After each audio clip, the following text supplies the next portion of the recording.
Ингушские новобранцы в рамках весенней призывной кампании пополнили военно-космические, воздушно-десантные, сухопутные и преимущественно войска Национальной гвардии. Задание, поставленное Генеральным штабом ВС по призыву, Республиканский военный комиссариат уже выполнил. Ряды вооруженных сил России пополнили более 200 срочников. Из них 30 водителей категории С. Также все, согласно заданию, ребята и ушли. Служить наши ребята ушли на всей территории Российской Федерации, то есть будут проходить дислоцированные части, начиная от Ставропольского края и заканчивая, будем говорить так, Мурманском. Основная масса граждан, которые у нас призывают на военную службу, это граждане, которые самостоятельно, в добровольном порядке явились в военные комиссариаты, не дожидаясь повесток. И, естественно, эти граждане, которые у нас изначально пришли, мы и старались уже подобрать для них и направить их в те части, в которых они хотели бы проходить военную службу. Сотрудники военкомата провели большую работу по оповещению молодых людей призывного возраста. Это поадресные обходы, открытые беседы с призывниками, где обсуждали важность прохождения службы в рядах вооруженных сил России. Многие понимают, что в нынешнее время без военного билета успешную карьеру не построить. Неоднократно мы проводили встречи, вызывали ребят и предлагали им, чтобы они явились на беседу с кадровыми органами, это Министерство внутренних дел.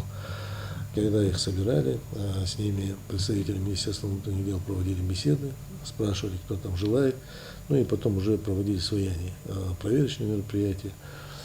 Часть ребят есть, которые все мероприятия прошли, то есть те, которые проверочные. Здесь проинформировали о том, что поддерживается связь с командирами воинских частей, в которых отправились нести службу ингушские новобранцы. Если возникает недопонимание или конфликтная ситуация, вопрос решается оперативно. В этом случае мы всегда взаимодействуем с комитетом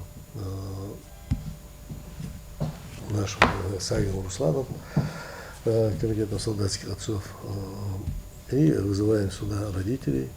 Связываемся с командиром, даем возможность побеседовать, поговорить родителям со своими сыновьями, с тем, чтобы они объяснили и сказали им, что нарушение уставов, оно, будем говорить так, может привести к скамье подсудимых.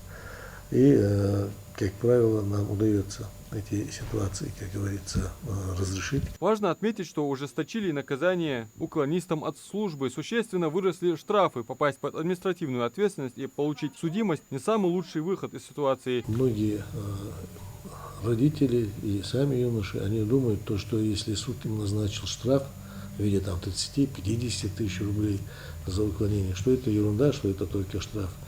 Они не понимают что назначение штрафа, это в любом случае у человека будет судимость.